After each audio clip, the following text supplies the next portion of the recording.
Hi everyone, Pam Gregory, astrologer. I'm going to be speaking to you today about the first half of February and the new moon that we have coming up in Aquarius on the 9th. And just before we start, really, I'd just like to say a really massive thank you. I don't think I say it often enough for all of your love, your care, really all of it, because there'd be no point in me doing any of this without you. So just bless you for doing that. It's deeply, deeply appreciated. So I've got a lot to say in this video. We are really moving into a very electric month in also what is a very electric year. It's very volatile. I did a whole video, as many of you know, about the unstable geomagnetics, and I'm filming this in the middle of the day, UK time, on the 23rd. And in the last day and a half, we have had 12 M-class flares, 12. And in contrast, if we look back to 2018, we didn't have a single M-class flare the entire year, and we've had 12 in a day and a half. So that gives you some idea of how different the whole geomagnetic environment is for us right now. As you know, and I've mentioned it many times, we're going to peak solar cycle 25 a little earlier than expected in 2024. These solar cycles last for 11 years. But they do seem to, and I don't know if this is technically true, but they do seem to be associated with increased seismic activity as well. As I understand it, the core of the Earth, the iron and nickel core of the Earth, is expanding, which causes the Earth's crust to crack more easily. We've just had a huge series of earthquakes in China. Yesterday, on the 22nd, we had two above 5 magnitude earthquakes. Today, we've had, again, 2 above 5 magnitude earthquakes and a 7 magnitude earthquake in Western China. So, sending prayers for all the people who are caught up in that. But that's a big earthquake. And I mean, they all are, actually. So we have a lot going on in this constant feedback loop of the sun's heightened activity in this particular solar cycle, and the Earth in its own, Gaia in her own upgrade. And of course, we are sandwiched in between them, and certainly feeling it. And feeling it in terms of the challenges to sleep. I can testify to that. Challenges to sleep, and often aches and pains and odd symptoms, because we are having to assimilate this energy, this brand new energy for which there's no rehearsal so quickly. But try, and at 2 o'clock in the morning, I try and do this myself, try and welcome in these new ingredients for our evolution. They are part of where we are meant to be going, because this information is coming from the far galaxy into every cell in our body. And it's remarkable to think of that, but increasingly that's going to be our perspective as we realize we are just flowing with energy, frequency, plasma in this vast universe of which we are a fractal. So certainly it is going to be a year of revolution. I've spoken about that in the themes for 2024. You can see that very clearly at the moment. Recently, there were a lot of protests by the Dutch farmers against the government policies there. Now it's shifted to Germany. They have got some huge demonstrations by the German farmers. You can easily find those online, not on mainstream media, but online. And also the farmers have been joined by the truckers and the train drivers to protest against various aspects of government policy that is going to really take a lot of people out of the farming business. And of course, that's our source of food, or certainly for Germany, it's the source of food. So this kind of rebellion, revolution is going to keep running. It's very high, it's very feisty, it's very volatile. So, as I've mentioned, this is going to be a fast-moving year. I can barely believe that we're already on 23rd of January. It's just gone so fast, and it will continue to do so. And partly this is because now all planets are moving direct, and that will continue until June, when Mercury starts to move retrograde. So it's a time of momentum, but also even beginning February, we're very much under the influence still of Uranus moving stationary direct on the 27th of January. It's the last planet to do that, to move direct. And Uranus, of course, is the planet of earthquakes and volcanoes and seismic activity in general. And so Uranus, Uranian activity is very highlighted. This new moon is going to be in Aquarius, ruled by Uranus. So all of that paints a very clear picture. And even the details we get into the beginning of February, you'll see in a moment, it reinforces those themes. Now, as you know, because astrologers are going to be talking about it for the next 20 years, Pluto has now moved into Aquarius, only moves back to the last couple of degrees of Capricorn from 2nd of September till 19th of November. But then for the next 20 years, for many of us, the rest of our lives, it's going to be in Aquarius. And this is the sign linked to the future, linked to the truth, shock, surprises, revolution, rebellion.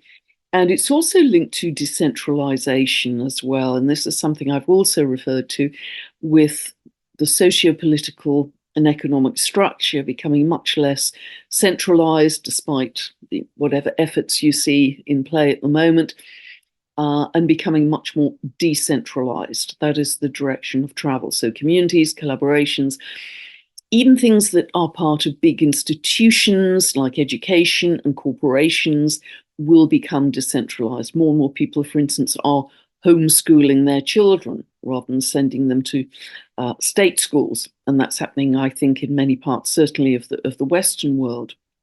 The financial structure will gradually become more decentralized. We are going to have microcurrencies. We're going to have our own private wallets to run our own finance. And this isn't going to happen in February. I mean, this is going to take months and years to unfold, but that is the direction of travel. Even journalism, actually, I think, will become much more independent as well. I do believe, as well as more alternative channels, I do believe we'll actually have different internets, which are much more censorship free moving forwards as well. So it's going to be much more like mycelium, like tree roots, with lots of networks of information, which are very strong already, actually, between many of these communities and groups which are already being set up. The information network is one of the most wonderful benefits to them, because people are just sharing information all the time rather than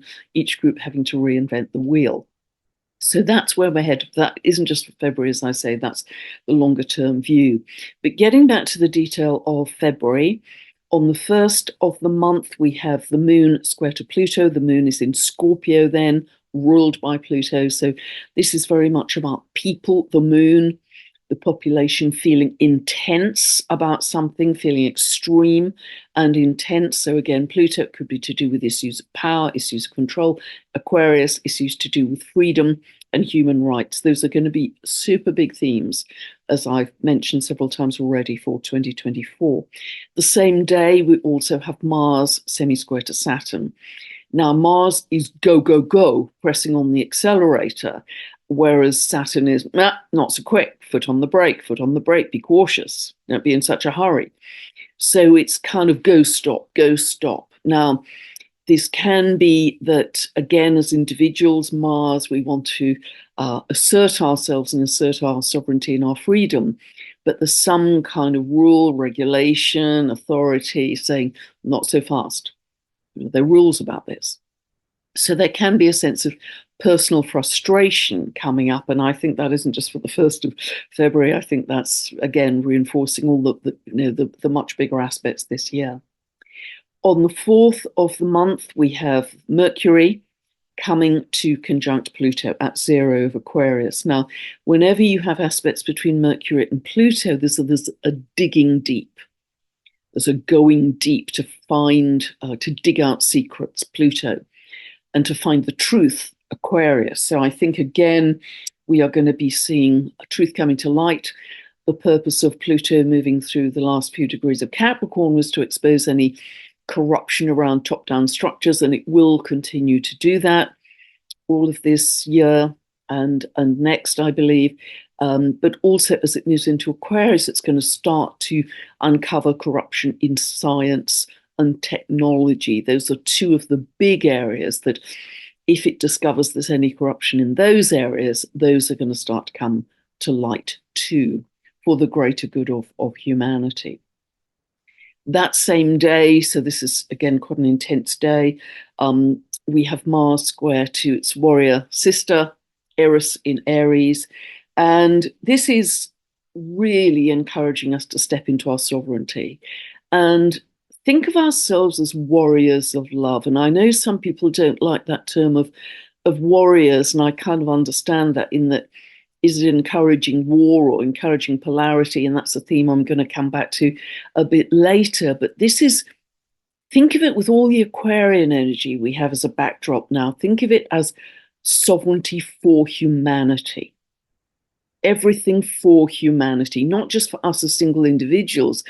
I think in our lifetimes, we very much thought about the highest goal was our individuation, coming into our unique selves. You know, think of all Carl Jung's work as well, wonderful psychotherapist, psychologist. But it's now much more connected to, yes, we are going to become clearer on our unique essence and purpose in this world, but also we are constantly feeding it back to the whole, to the community, for humanity, for the greater good of humanity. Before I start any video or any important conversation, I will always set a clear intention that let this be for my highest good, but for the highest good of all, the highest benefit of all. I do that every time, because we are going to be thinking much more that way from this point on for at least the next 20 years, but I think ongoing. On the 7th of the month, we have the moon conjunct Mars. So again, we've got uppity, very uppity energy here, you know, angry energy. And we also have the sun square to Uranus. And that's happening at 19 of Aquarius Taurus. So again, you know, Uranus and Aquarius, the sign it rules, are going to coming up again and again and again in prominence this year. And, you know, I've spoken many times about Pluto moving into Aquarius. One of the key examples of last time it did that was the French Revolution, but also, of course, and I mentioned this in Pluto of Aquarius, in Aquarius video, it was also the American Revolution over exactly that period of time. From Pluto was last in Aquarius from 1777 to 1798. And this was the time that 13 British colonies in North America were trying to shake off British rule, British control, onerous British taxes, Pluto's linked to taxes, debt, default, deficit. And they were the beginning in forming their independence via the Declaration of Independence of 1776. They were forming independence from the UK, and that began what is now the US, what now constitutes America. And that's the chart that I work with, and is certainly very popular amongst most astrologers, I believe. The chart for 4th of July, 1776, 10 past 5 in the afternoon, Philadelphia. And that was running into Pluto's entry into Aquarius last time around. But the whole US Revolution really lasted from that period until 1783. Easy to find on the internet. So the new moon happens on the 9th of the month. So let me now share my screen and we can talk about this, because there's a lot to say about this.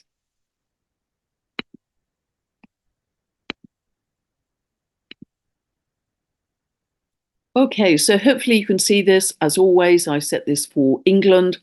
This is where I live, so please ignore the clock face, ignore the houses. We're just going to focus on the positions of the planets in the signs and their aspects to each other. And they are relevant to wherever you live. So this is a new moon in Aquarius. It's happening at 2:58 a.m. Pacific time, and it's happening at 10:58 p.m. UK time. So the sun and moon are always together at a new moon at 20 degrees 40 of Aquarius. So see where 20 degrees 40 of Aquarius falls in your chart. Don't forget to set a new intention for what you want to manifest in your life, conditioned by the house area where it falls. If it's falling in your career area, do you actually want to shift the focus of your career? If it's falling in your health area, is there something you want to work on and manifest with your health? So condition your intention for the house area where it falls. And if none of that made any sense to you, you can download a free birth chart from my website, pamgregory.com. Go to the link below, get a 2-part video series, and that will take you from zero to locate these positions in your own birth chart that I talk about in every update. It's not a personal birth chart analysis. These are teaching videos. And that will take you from zero to begin your astrological journey. So let us talk about this new moon. Well, firstly, we have not including Chariklo there, which is an asteroid. We have 4 planets: Sun, Moon, Mercury, Pluto in Aquarius. Very strong Aquarius energy, even more so because of an aspect I'm going to talk about in a moment. This is a fixed sign. We also have Jupiter, Uranus in Taurus, fixed signs. And so therefore we have a great deal of determination at this point. And that's wonderful for our own endeavors, for being able to focus and see projects through to the end. It can result in locked horns with other people who are equally fixed on a different point of view. But nevertheless, it's very good for our own endeavors to get a project finished. Now, what reinforces this Aquarius energy even further is that Uranus, which I've just been talking about, which is the ruler of Aquarius, is also tightly square. It's 19 of Taurus, tightly square, Sun, Moon at 20 of Aquarius. So this raises issues around truth, coming to light, shocks, surprises, revolution, rebellion, volatility with the earth, with solar activity. It can also always, with Aquarius, it can link to aviation in some kind. There's some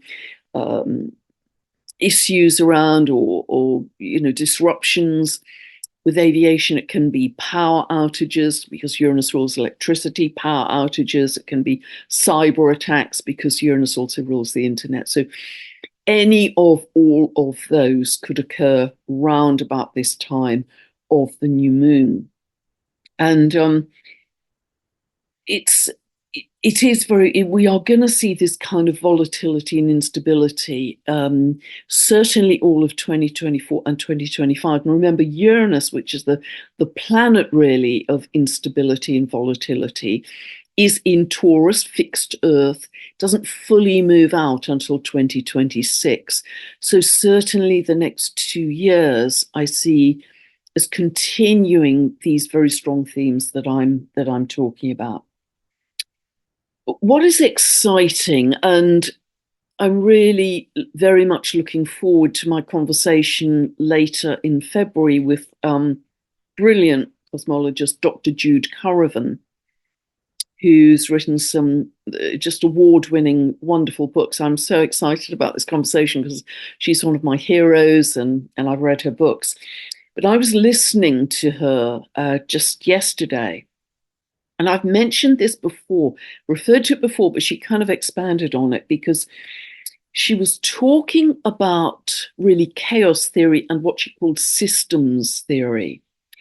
And she was saying in systems or chaos theory, when we have things breaking down, and I think we would all agree we've got things breaking down right now, because that's part of Pluto being in the last few degrees of Capricorn. It is inevitable that the old order will break down, the old systems.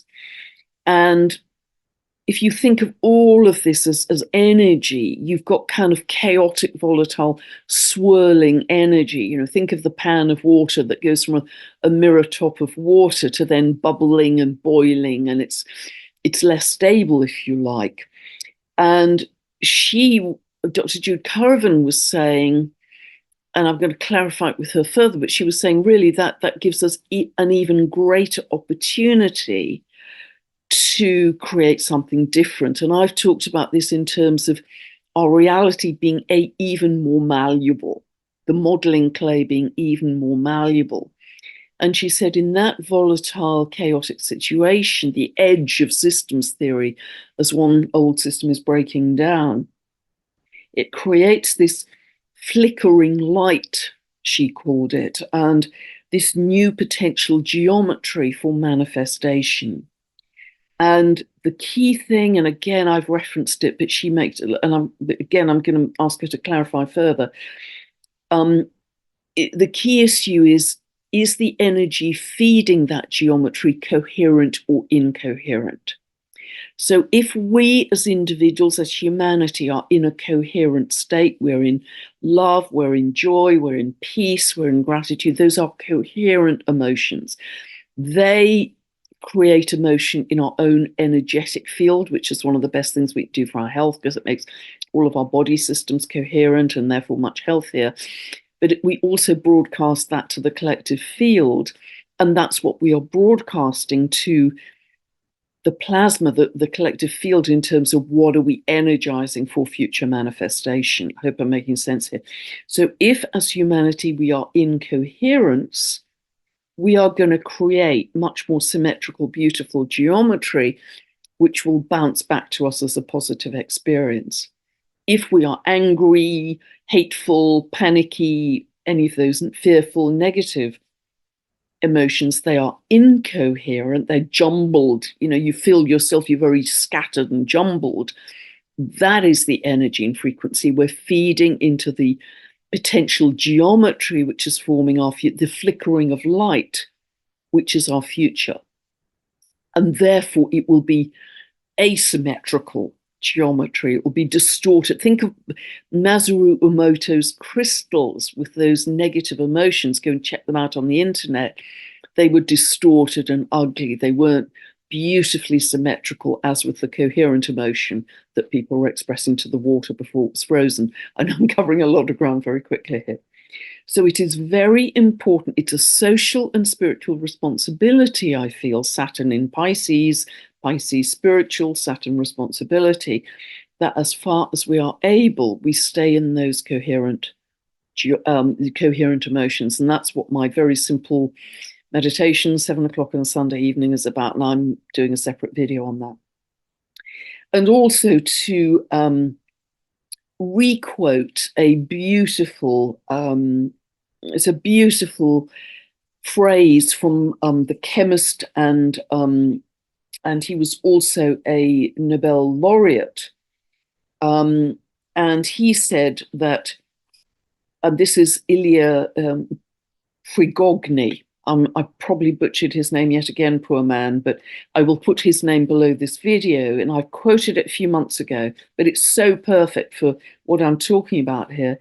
He said, when a system is far from equilibrium, which, you know, we certainly got at the moment, when a system is far from equilibrium, small islands of coherence in a sea of chaos have the capacity to lift the entire system to a higher order, have the capacity to lift the entire system to a higher order. Think of yourself as a small island of coherence. That's your homework. That would be really great. And if you get together with a group of like-minded people, again, those simple meditations, you magnify the power of the group to create more coherence, to pour into this sea of chaos, to create a more beautiful reality in our future. I know I bang on about this a lot, but it's so vital as humanity that we become aware of it sounds a bit grandiose for me to say the physics of creation, because I'm not a physicist or a scientist at all, but I'm just trying to understand the scientific basis of what we're doing spiritually, let's say, what we're doing creatively, what we're doing with our energy. And remember what that wonderful Buddhist author Paul Levy said: our focus is an act of creation in itself. So choose your focus. So increasingly become conscious of what you are conscious upon. Become conscious of what you are conscious upon and where your focus is going. Because so often we are unconscious, we go unconscious. But if you become, and it's something Jim Self mentioned that reminded me actually in our conversation, that if you go unconscious, you can't catch when you go off piste, as it were. So you have to become conscious of going unconscious. And I did this myself last week when I got very angry about something connected with the trees. I was conscious that I was going unconscious. So kind of try and make these some parameters to live by day. Okay, so Pluto, as I say, has just moved into Aquarius, zero of Aquarius. Pluto is the great, in its symbolism, is the great destroyer, the great transformer. Pluto is at zero of Aquarius. And I haven't drawn it in here, but it is in an extremely tight quincunx within 4 minutes of exactitude to the wonderful dwarf planet. I believe it's a dwarf planet called Chaos. And I've talked about Chaos before. Chaos in myth was said to oversee the ripping of heaven from earth. And I think we've certainly lived in that time. But the purpose of Chaos is to reunite heaven and earth. And these are the times we are living in now. That's our purpose, to reunite heaven to earth. And what's interesting is Chaos is on the world axis. Remember that zero of the cardinal, zero of Aries, Cancer, Libra, Capricorn is on the world. They are on the world axis, give or take 2 degrees. So 28 of the mutables up to 2 degrees of the cardinals. But that's, exactly 0 degrees on the world axis. And what's interesting in terms of what I've just been saying scientifically about what Dr. Jude Currivan was talking about with systems theory, chaos theory, is it is exactly opposing Ceres, very large asteroid Ceres, at 0 of Capricorn. Now, I talked about Ceres quite a lot in 2020 because it was really in that very tight conjunction, that exact conjunction of Saturn and Pluto, 22 degrees 45 of Capricorn on the 12th of January 2020, that really kicked off the whole pandemic and everything that followed. In the myth, well, Ceres is linked to our harvests, our grains, our agriculture, in a way to our food sources. And in the myth, Ceres was the mother of Persephone. And this is linked to Pluto, which is why I'm bringing it up as well. And Persephone, as you may know, was kidnapped and taken down to the underworld. And Ceres was absolutely distraught, as a mother would be. And she was so angry and distraught that she brought winter. She brought winter to the world. So nothing would grow for 6 months. The land was bare, couldn't grow any food. And it was only when she kind of negotiated with Jupiter, as I understand it in the myth, that spring and summer came back and we were able to grow food again. And Persephone came back to the light with her daughter and mother reunited.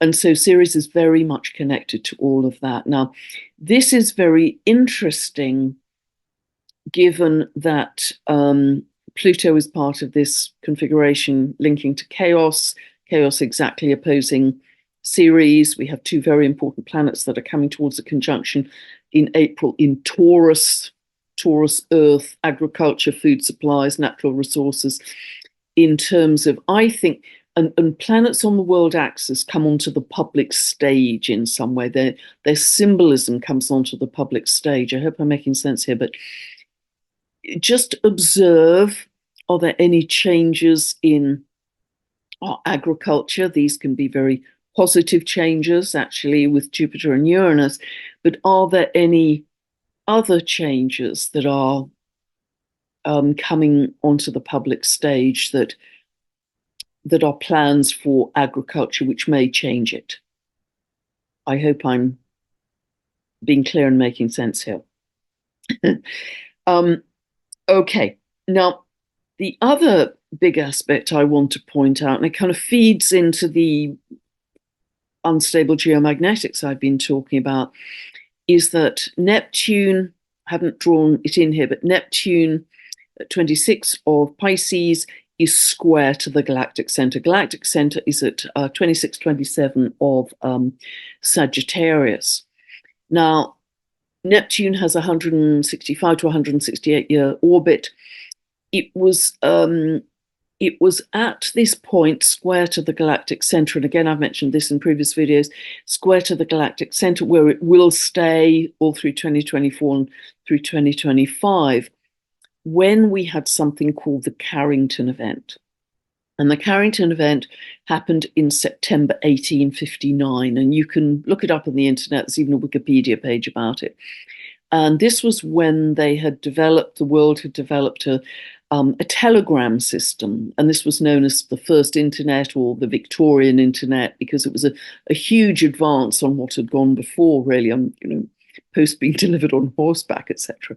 So we had a basic telegram system, but I think it was the 1st of September 1859, when Neptune was square to the galactic center, and it stays in that aspect, remember, for a couple of years, that there was a huge solar flare which took out the telegram system, the telegraph system.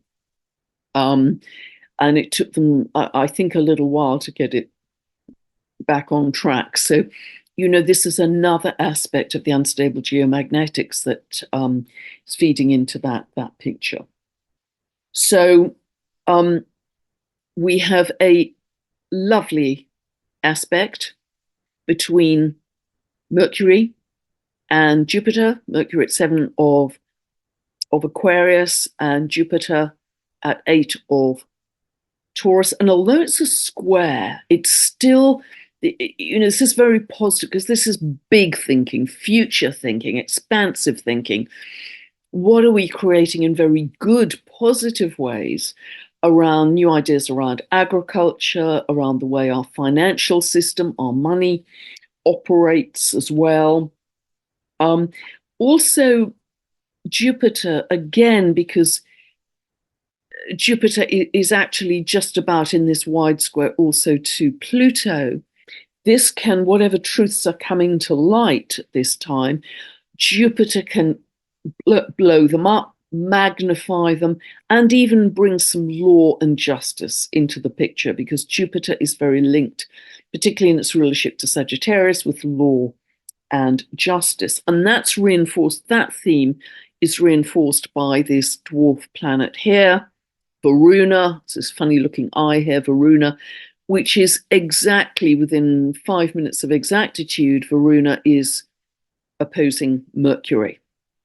Now, Varuna in myth was the Hindu god of the waters, of the cosmic waters, but also she is linked to punishing those who lie to others, or who are overbearing or arrogant towards ordinary people.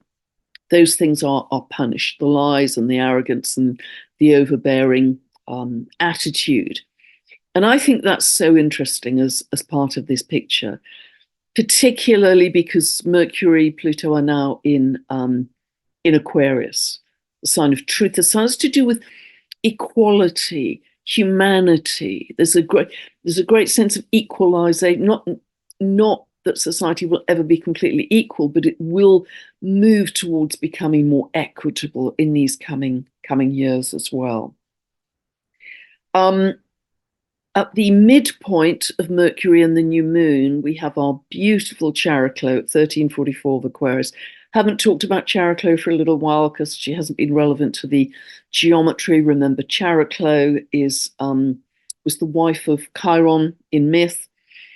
She was said to help to heal Chiron, and she's able to heal simply by her state of being. And I think of her very much as linked to that wonderful, eternal, permanent state of stillness that is always there for us, that we can always drop into with Chariklo. She's often quite silent herself. It's simply her state of being that helps to heal others. She's known as a soul midwife. She's very present in transitions of life to death, but she's also very present in transitions of consciousness. And for sure, right now, that is what we are going through. We're in the very early stages of this huge shift in consciousness. In fact, really, we're about halfway through. If you think of 2012 to 2032, we're just over halfway through, but 2024 is going to be a very pivotal year in that. So other things to speak about, we have that I think are important. We have Venus quite tightly trying to Uranus. This can bring in new ideas again around digital currencies that could take another step forward. Remember, the direction of travel is decentralized, and keep that very much in mind. And also, if Venus or Uranus fall in your 5th or 7th houses of relationship, there may be a greater yearning for independence and freedom at this time in your relationships as well. I think one final thing I want to bring up in this chart, but I'll stop sharing, is note that Chiron is very close to the North Node here. 16 to 18 degrees of Aries. And I'm going to stop sharing at this point. That conjunction becomes exact in late February, but it's obviously very close now, and it will be very close also. It'll be within just over 1 degree of conjunction of exactitude at the total solar eclipse that we're going to be having, very big, biggest eclipse of the year, 8th of April, where again we have that very close conjunction of Chiron to the North Node. Now, I think this can manifest in several ways, and it's going to be even bigger at the total solar eclipse, because the total solar eclipse is going to throw that into prominence. But firstly, it can make us aware very much of our wounding, Chiron, where we're sick, where we're wounded. And we can only really heal. Remember, Chiron is traditionally known as the wounded healer. We can only really heal once we become aware of our sickness, where we've been wounded. So healing can be a very big theme at this time. I think another very big theme of Chiron conjunct the North Node. North Node in Aries is very linked to the I am. You know, a sense of individual inner power, stepping into your sovereignty, really knowing yourself. Aries energy is very much, I know myself. It's a very simple energy. I know myself, and I'm just going to go and do stuff. It isn't very particularly philosophical Aries energy. I've got strong Aries energy myself through planets in Aries. I can identify where, yep, I know who I am, I know why I'm here, and I just go do stuff. It's very uncomplicated in that way. But I think a very big theme of Chiron, because Chiron has similarities to Uranus and Eris in some ways, I feel. Chiron is often the outsider, the maverick, the one who doesn't fit into normal mainstream society. And Aries is the sign of leadership.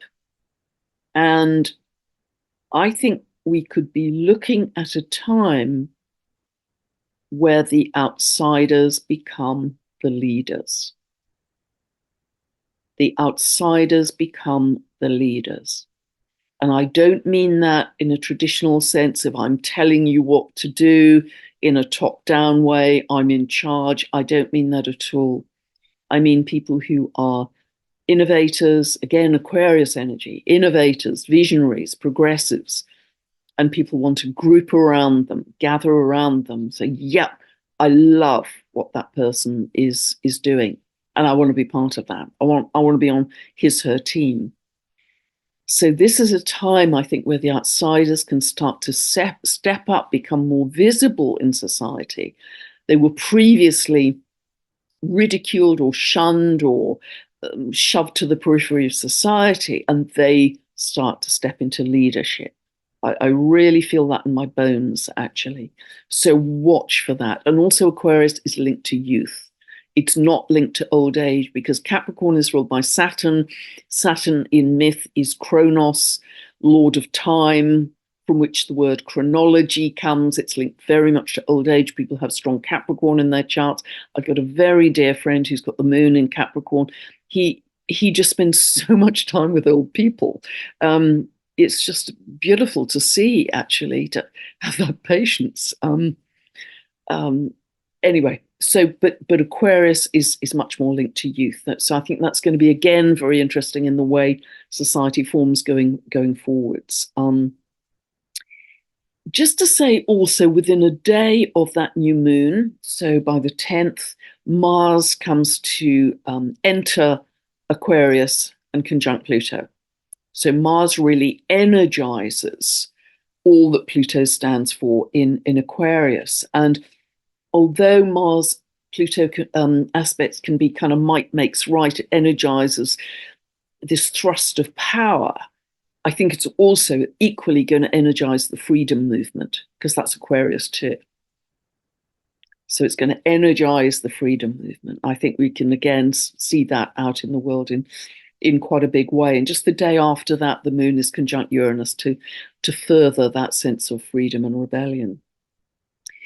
And something I've talked about quite a bit in the past, and I know this is not a popular view and people may not like me for this and may not want to hear it. So please, if it doesn't resonate, just set it to one side. But it was reinforced this afternoon, literally just before I hopped on to film, by a very gifted seer by the name of Amanda Lawrence. Lawrence spelt L-O-R, Lawrence.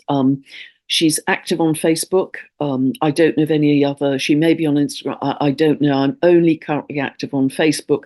I will become active on Orion Messenger once Robert Edward Grant gets that to be fully operational.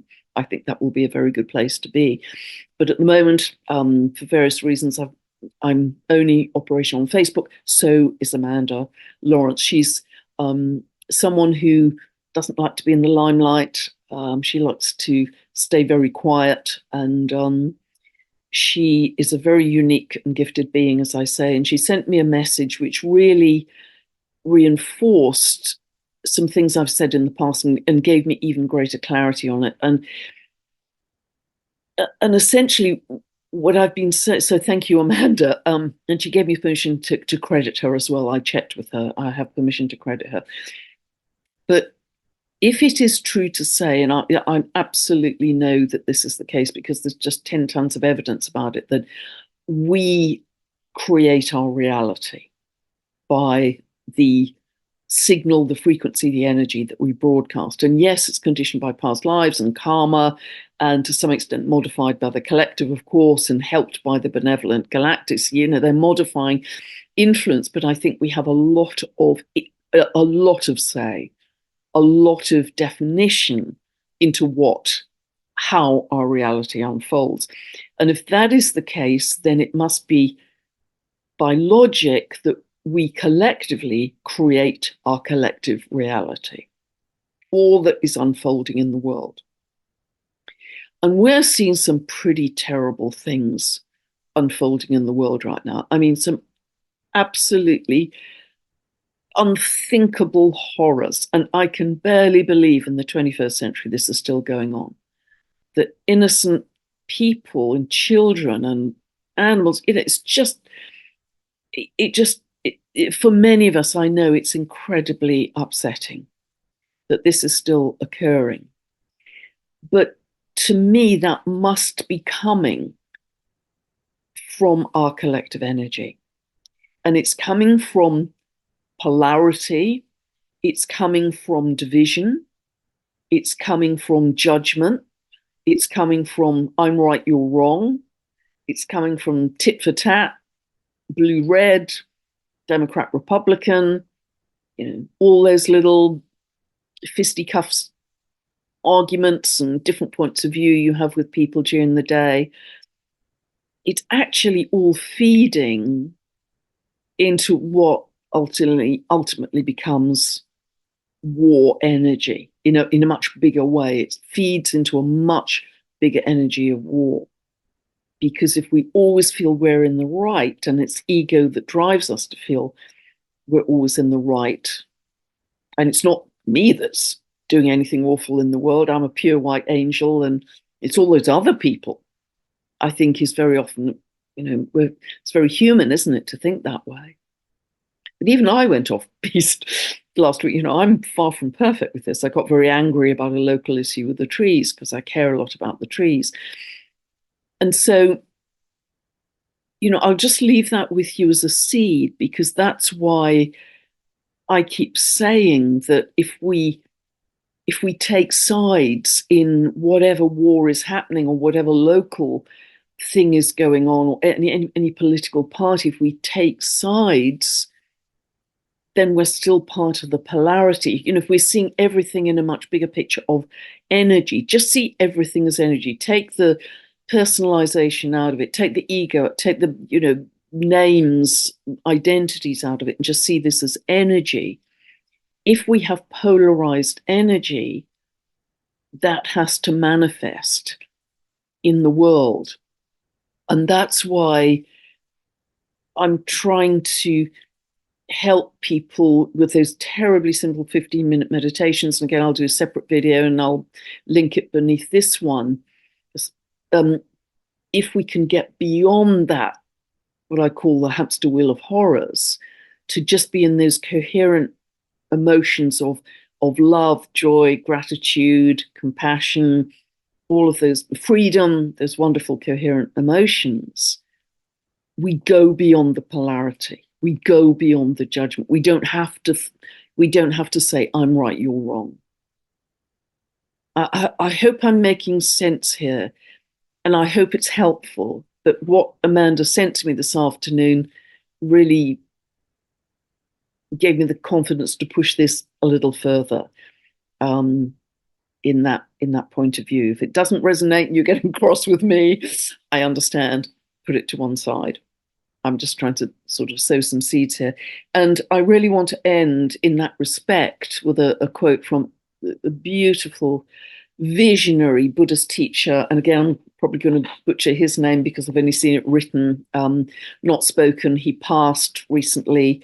Thich Nhat Hahn, I think it's pronounced as. And what he said is, if we want peace, we have to be peace. Peace is a practice, not a hope. Peace is a practice, not a hope. So I covered a lot of ground there today. I hope it helps. Big times that we are in, big times that we're navigating, and we're all together in this, guys. Aquarian energy, we are one humanity. We are all together holding hands, creating a better future for the world. God bless. Thank you so much for listening. My website is pamgregory.com, and bye for now.